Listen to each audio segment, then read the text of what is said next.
अस्सलाम वालेकुम प्यारे दोस्तों मैंने ये सेट इंस्टॉल किया है साको का।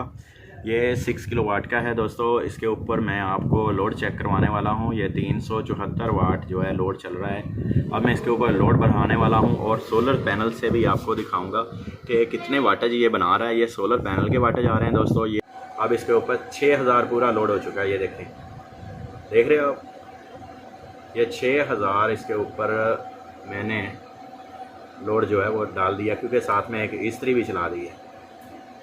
ये देखें 5970 वाट, 5900 वाट, 5970।